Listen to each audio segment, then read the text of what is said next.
Okay, Flex Tools, PXE 80.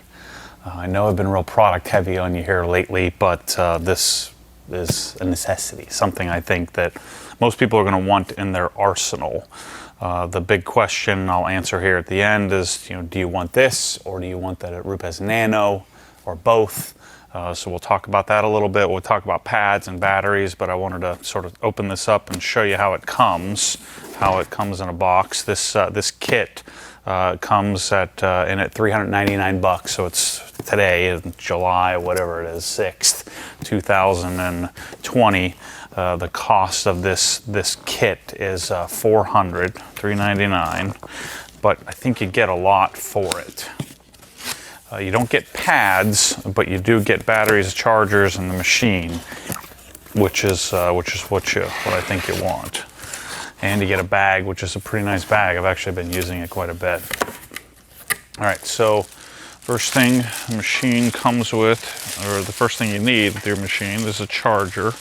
And it does come in the package, it does come with the dual charger, the 12 volt and 18 volt. This is a 12 volt machine. You can't use the 18 volt batteries, but it does come with two of them, and the batteries come with a little cover on it. This comes with 2.5 amp hour batteries, which is more than sufficient. I do, and we will offer these as well, but they do make a 5. Actually, this is a 6 amp hour. I thought they made a 5 as well. Let me check that. I think there's a 5 and a 6. 2, 2, 4. 4 and a 6. That's right. So they do make a 4 amp hour and a 6 amp hour, which are the same case, the same size. So I think we'll probably end up just stocking the 6. But I'm telling you, I mean, even professionally, I don't think these are necessary. It just adds a lot of bulk to the machine. So the 2.5 amp hour batteries last 20, 30, 40 minutes, depending on how you're using it. So I don't see any need to do anything else, especially since you get 2 of them. So I find myself, the amount I'm going to use a 2 or 3 or a 1 inch or 3 inch machine is not hours and hours on end. So I think that having these 2 batteries is sufficient. And these are Flex is made by Shervon. And so these Chinese-made Shervon batteries are actually pretty nice. They have a indicator on the front, a lot like the Milwaukee batteries have.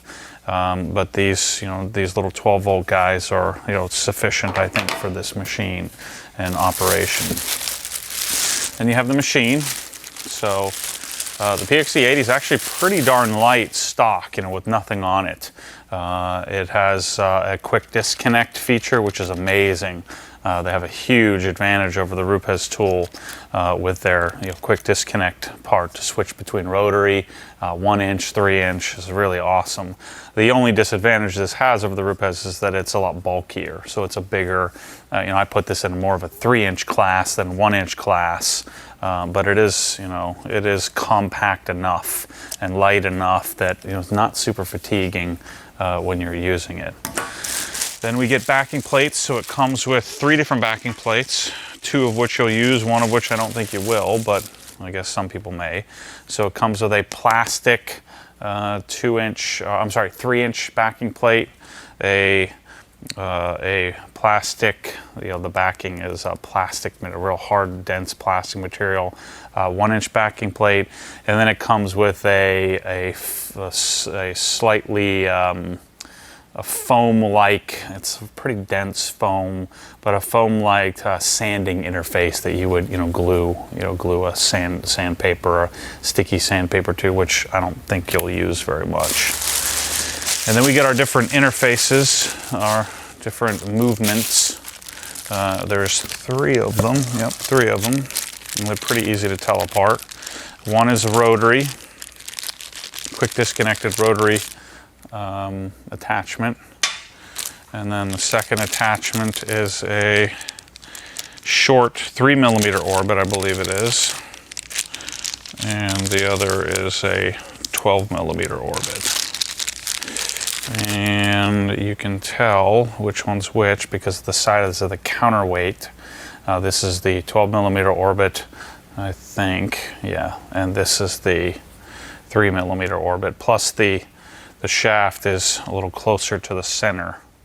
So I guess they're both in the center, but again, the counterweight is how you can tell the difference in the bigger orbits. 3mm used for sanding, 12mm used primarily for polishing, and then a rotary used for polishing. And then the bag it comes with is actually pretty nice. I usually don't like bags that come with stuff. I've been using it to carry my camera back and forth in my house, but the Flex bag is pretty nice. It's got some compartments and stuff in it, so you could, I don't put my PXE80 in here, but you could if you wanted to. There's little battery storage compartments on the side here, little tools. You can put all your, your attachments and things on the side, your backing plates. But it does come with a pretty nice bag that you could use if you wanted to.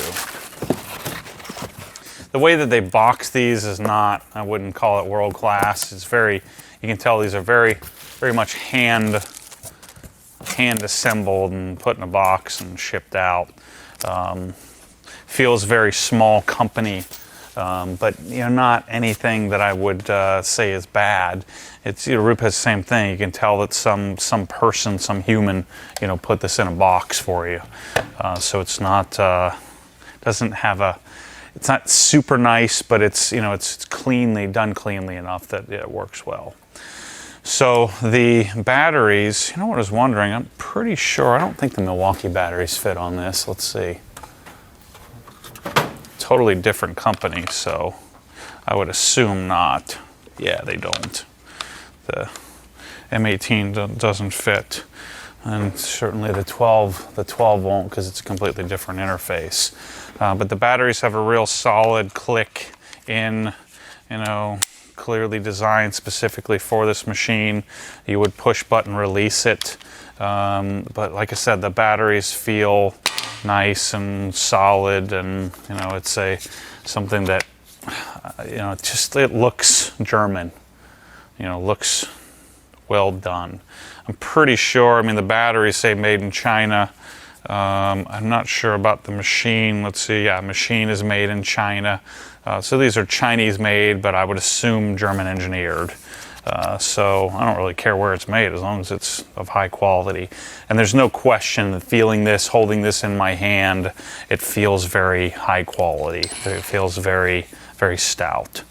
And so the real game change advantage that this machine has is the ability to just pop it in place.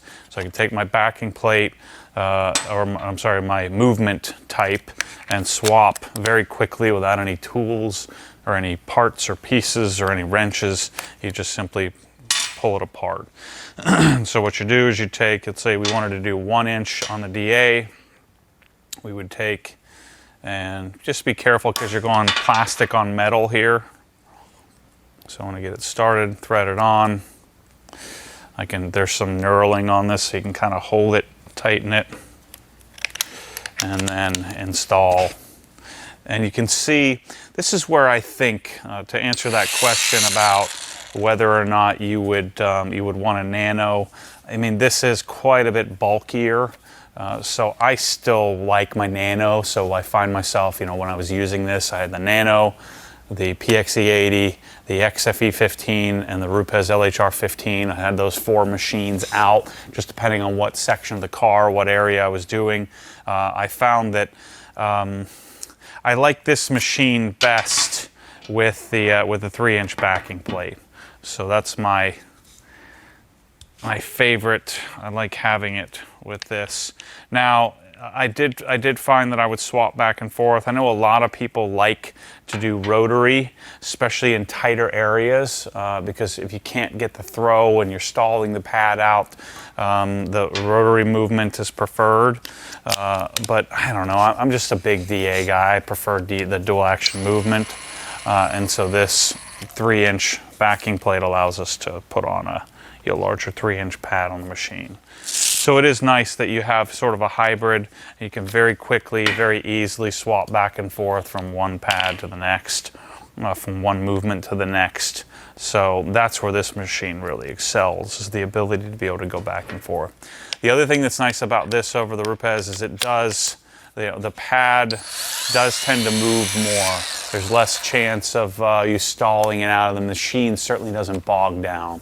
I mean, it has a bigger, construction, a bigger gear set. It's certainly a more stout machine than the Nano, but it is bulkier. I mean, you notice the head of this is bigger and heftier. So it's just something to consider. I'm not sure. I don't think they make an extension shaft for this, but Rupes just came out with theirs. I should have that actually this week. Should be shipping here shortly. But again, the real game change is the ability to go back and forth. So once again, if you're worrying about battery life, because this is a battery operated machine, same thing with the Nano, I've never found it to be an issue. This one doesn't have, this one isn't hybrid. It's what Rupes calls it, hybrid, where they have a plug-in option. So the Nano has the option for both. This one is battery powered only. But again, I just don't think, I've never plugged in my Rupes. Battery power is not an issue. These things charge in like, I don't know, 15, 20 minutes, and they last, 25, 30 minutes. So I don't see an issue, and it's not like you're sitting there running this machine forever. Your chances are you're grabbing your 5-inch and you're kind of using this in between, doing edge work and things like that. So this machine in general, I don't think is at any disadvantage with battery power, so I wouldn't worry about that. I think that unless you're doing this in a heavy commercial where you're doing lots and lots of cars and people are using the machine all day long, again, I think 2.5 amp hour batteries is all you'll need. I wouldn't suggest buying any more. I think they'll just sit in the cabinet, so I don't think you'll end up using them. Now, another disadvantage to this is that the 12 volt, like I said, the 12 volt, 18 volt are not interchangeable. And this is the only tool that they currently have that's 12 volt. You're paying for, the batteries are one of the more expensive components of this kit. That's part of the disadvantage of this setup. But I think in order to keep weight and size down, I think they just made that decision to say, look, we're just going to have two different, battery types, in order to keep this machine compact. So the way it works is you have this trigger, and this thing is a little weird. Every single person I've handed this to, it didn't make sense to them, because your natural tendency is to push. You push from here where your thumb sits. But what you need to do is you need to push up and let it go in, and then it locks in place. It'll take you a few tries. You'll be like, what the heck? Like, it's not super intuitive. And so the trigger goes up and then in, and your natural tendency is to just push it at an angle, at a diagonal in, but it will lock. It won't let you go in. So you have to push up and then lock it in. So just something to consider. The other thing that's a little weird on this is that it's not a dial, it's a digital speed, and you have 4 speed options. You have speed 1, 2, 3, 4. So it's not a variable option like most of the other machines will have your variable speed. Even on the XFE 15, the bigger DA version, you have the option on that to variably adjust the speed via the dial, or this is a digital 1, 2, 3, 4. You don't have, there's no 3.5, there's no 4.5, there's no 3 1/4. You have to use the speeds that they give you. I found that I used it primarily. See the darn trigger. I find that I use it primarily on speed 3 and haven't found a need to go to 4, or haven't really needed to go to 2 unless I was just spreading it around. From a rotary perspective, it's 2,000, 3,000, 4,000, and 5,800 RPMs. It's kind of interesting that, speed 3 to 4 is a pretty big jump. My guess is they engineered that because they probably assumed that speed 3 would probably be the most used version of how it of what anybody's going to do. I don't think. The way that they set this up also is that in rotary mode will not work with the bigger backing plate. There's a little pin here, and so it won't let you put the 3-inch backing plate on the rotary attachment, so keep that in mind. Now the 3mm and 12mm DA is fine. You can do both sides backing plates, but probably just because of the gear set and the size of the motor in this, they've done away with or not allowed you the option to do, you know, larger orbit rotary. So the recommendation is going to be that you do rotary mode, or the only option you have is you rotary mode with the 1-inch pad. So I think for this machine, I'm still using Rupes foam pads and Rupes wool. I just like their pads. I don't find it necessary to completely change up the system.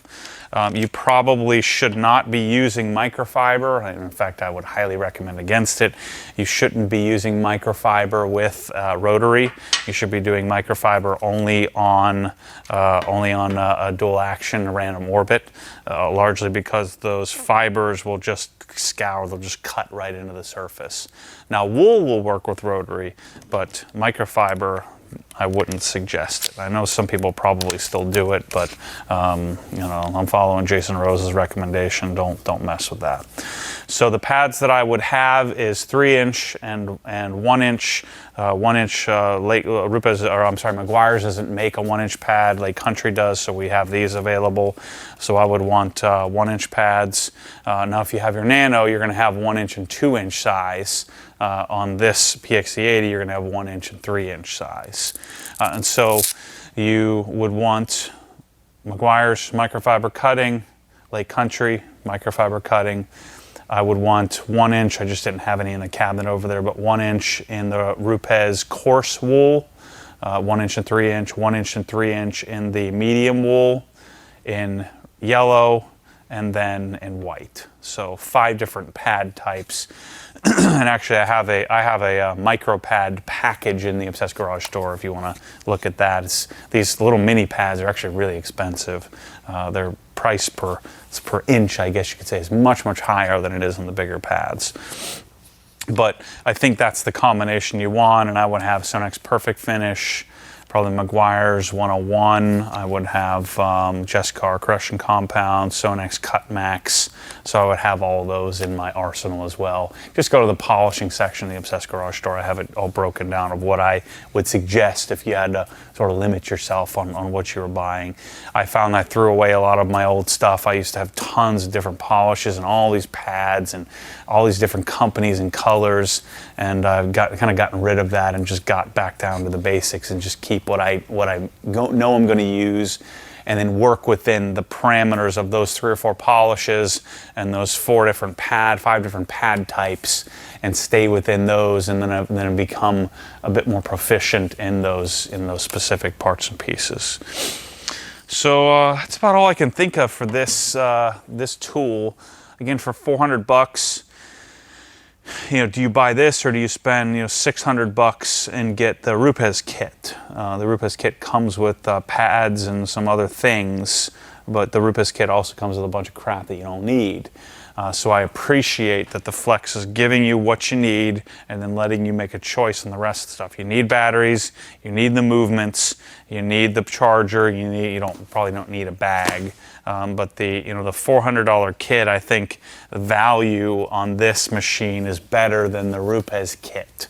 Now Rupes, again, we can buy the Nano standalone now. That is an option, but I think they start at what, $430 or $440 with a pretty stripped down version of the Rupes option.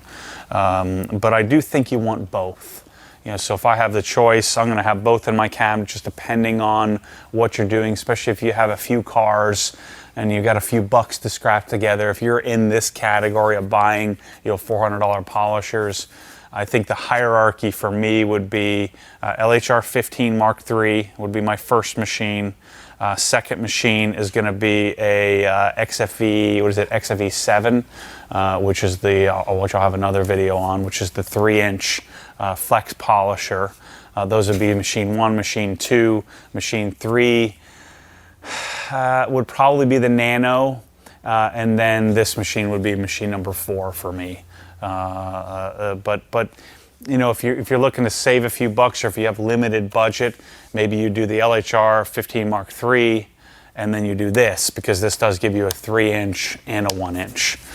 So it does give you that option, so you can kind of save some bucks. But I know in my cabinet I'm having XFE 15, LHR 15. Sorry for the model number. So the 5-inch Flex cordless, the Rupes 5-inch corded, the 3-inch Flex corded, the Rupes Nano, and the Flex PXE 80. So I guess those 5 machines would be the main machine combined with the pneumatic, the pneumatic machine I have from Rupes. So, you know, those are the 6 main machines that I'm using when I'm, you know, fumbling around polishing a car. So stay tuned for some more clarity on that. I'm going to be putting together a new polishing system or polishing package in the Obsessed Garage store here. As we get the rest of the Flex polishes introduced, I'm going to be eliminating some of the other machines that I have in the store, because I don't want to retail this crap. I want to make sure I'm telling you what I have in my cabinet, what I use, not just, you know, have a bunch of stuff in there to hope to catch all. So anyway, thanks for your support. Go to obsessedgarage.com. We have these in stock. Hopefully we'll keep them in stock. I know we've sold quite a bit of them before I even put the video up. I love this darn thing. It's really cool. I'm glad I have it. I think you want one. Again, this is a major luxury item, but it's a luxury item that will save you a lot of pain and effort as you're polishing. I think if you're a pro, you absolutely want these cordless machines in your life. So anyway, thanks for watching. As always, stay tuned for more crazy. This is Obsessed Garage. I'm going to keep obsessing. Catch you on the next one.